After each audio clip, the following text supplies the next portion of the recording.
Sevgili dostlar, Sendromsuz Hayat Günlükleri kanalından hepinize merhabalar. Bu videoda sizlere karavan aldıktan sonra koyabileceğiniz yerler, koyamayacağınız yerler, avantajları, dezavantajları ve maliyetleri konusunda ufak bilgiler vermeye çalışacağız. Hazırsanız başlayalım.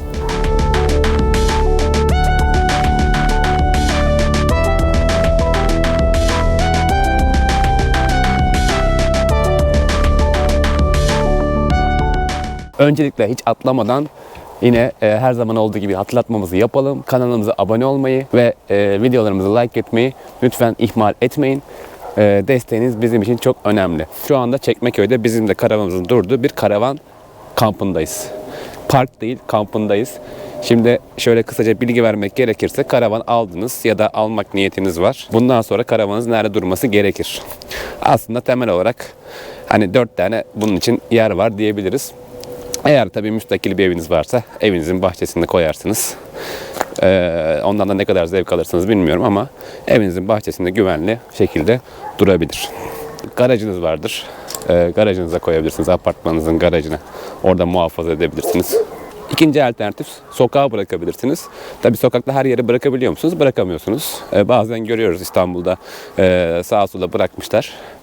Ama sokağa bıraktığınız anda en büyük problem güvenlik sıkıntınız olacaktır. Çünkü genelde İstanbul'daki karavanların kapıları karavan kapıları bu arada çok kolay açılabiliyor. Dolayısıyla çok basit bir şekilde sokakta geceleyin bu kapıyı açıp içinde bir şey olmasa dahi zarar verebilirler. Böyle bir dezavantajı var. Böyle bir güvenlik sorunu olabilir. Tabii bunun için sistemler var. Uzaktan izleme sistemleri var. Kamera sistemleri var. Alarm sistemleri var. Böyle önlemler alan arkadaşlar var. Üçüncü alternatifimiz ise karavan parkları. Karavan parklarının en güzel örneği Maltepe Sahil Park'ta. Anadolu yakasında bir karavan parkı var. İspark'ın. Normal İspark gibi aslında. Ama karavanınızı bırakabiliyorsunuz. Bunu özellikle altını çiziyorum, park diyorum. Çünkü karavan parklarında elektrik, su gibi hizmetler yok. Normal karavanınızı bırakıyorsunuz. Böyle basit bir güvenlik hizmeti var İsparklarda olduğu gibi. Öyle tuvalettir, kaset boşaltmadır ya da altyapısal özellikler yok. Araba gibi karavanınıza bırakıp hani içinde aslında yaşamaya çok da müsait olmayan yerler ama yaşayan var mı? Var. Taşıma suyla, işte çeşitli jeneratör olsun, güç kaynakları olsun, bir yerlerden elektrik bularak yaşamaya çalışan insanlar var mı? Var. Tabii bunların zeminleri beton. Dolayısıyla hani çok da otopark şeklinde oluyor. Çok da keyifli olmuyor açıkçası. Bunların da ücretleri tabii daha ekonomik kamplara göre. Dördüncü alternatife baktığımız zaman da şu anda bizim de yürüyüş yaptığımız karavan kampları.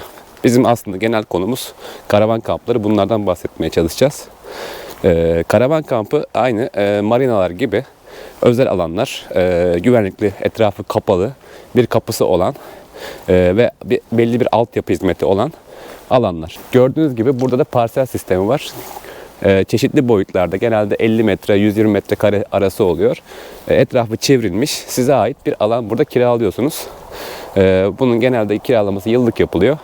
Fiyatları da şu anda çeşitli kamplarda 10 bin ile 20 bin lira arasında değişkenlik gösteriyor. Böyle bir parseli kiraladıktan sonra ister burası artık sizin alanınız, ister etrafına çit yaparsınız, ister çiçek ekersiniz, ister çiçek yetiştirirsiniz, ister ağaç ekersiniz. Artık tamamen zevkinize göre bu parselleri kullanabiliyorsunuz. Genelde işte çadırlar var, tenteler var, çok büyük alanlar var. Bu şekilde ister mutfak yapanlar var, hiçbir şey yapmayanlar var. Parselde zaten çim standart olarak geliyor ama siz tekrar çim ekebilirsiniz. Peyzaj düzenlemesi yapanlar var çok çeşitli şekillerde.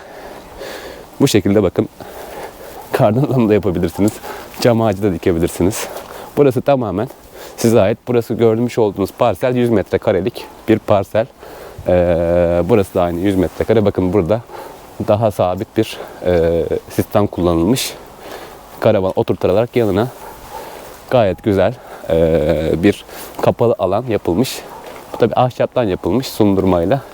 Yanında tarafta çadır şeklinde olanlar da var. Başka ne hizmetler veriliyor kamp alanlarında? Bakın genelde elektrik standart, su standart. Burada bir çeşmeniz var arka tarafta. Oradan hortumla su alabiliyorsunuz. Onun dışında gri su, buradan gözükmüyor ama aslında karavanın altından şu ön taraftan bağlanılan bir gri su alanı da var. Yani gri su dediğimiz ne? Mutfakta, lavaboda, duş yerinde kullandığınız atık suyu doğaya boşaltmamak için bir gider var. O gideri tekrar karavanın giderini bağlıyorsunuz. Böylece etrafa o atık suyunuz yayılmamış oluyor. Tekrar evlerde olduğu gibi bir giderden toplanıyor. Böyle bir altyapı hizmeti sunuluyor.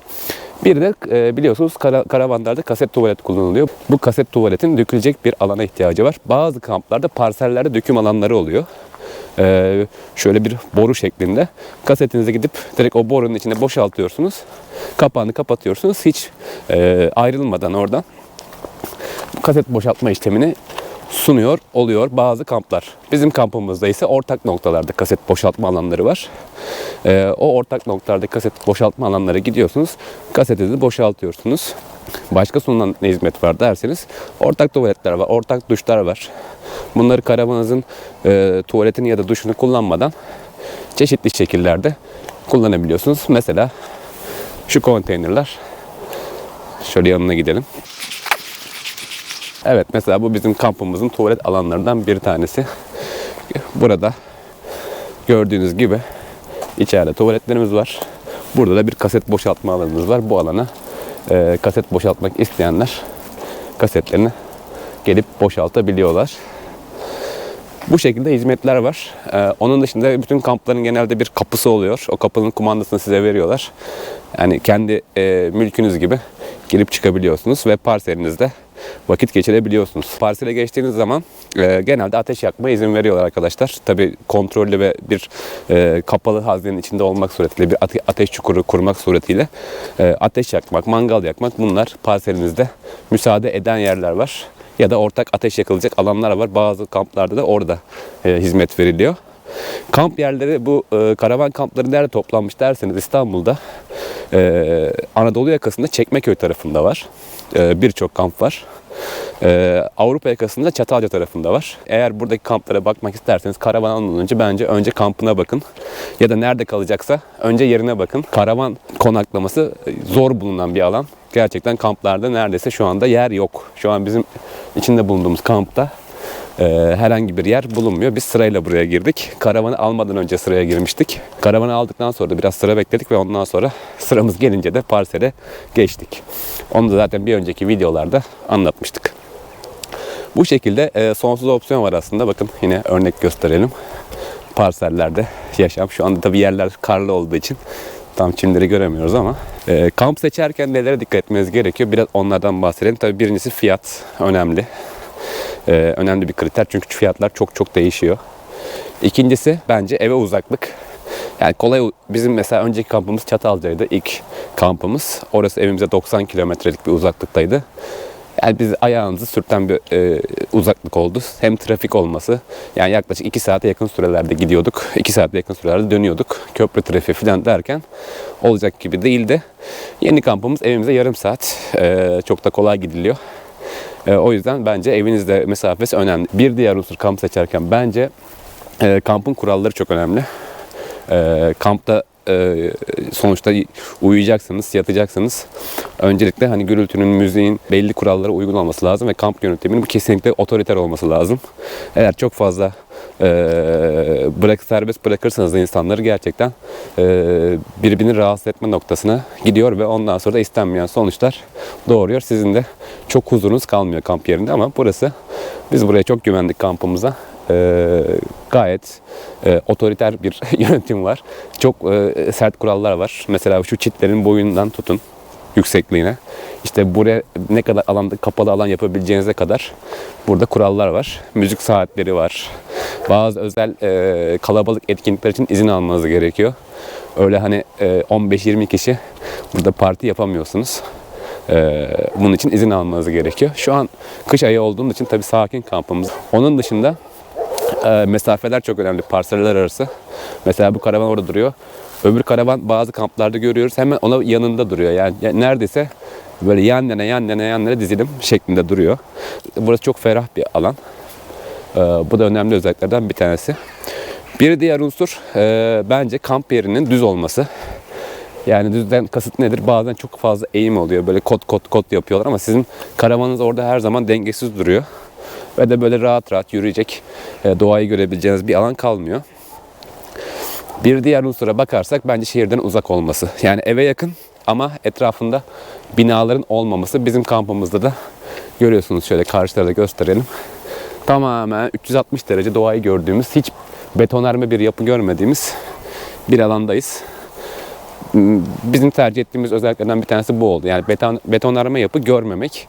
Tabii burada gece olduğu zaman da keyfi başka oluyor. Çünkü ışık kirliliği, şehrin ışık kirliliği bize ulaşmamış oluyor. Tamamen yıldızların altında keyifli ateşimizi yakıp oturma imkanımız var. Bu da gayet benim için önemliydi en azından. Onun dışında tabii kampta komşularınız olacak. Kamp yerine gelen karavan sahiplerinde tabii profili aynı apartmanlarda olduğu gibi, toplu yaşanan her yerde olduğu gibi profil önemli.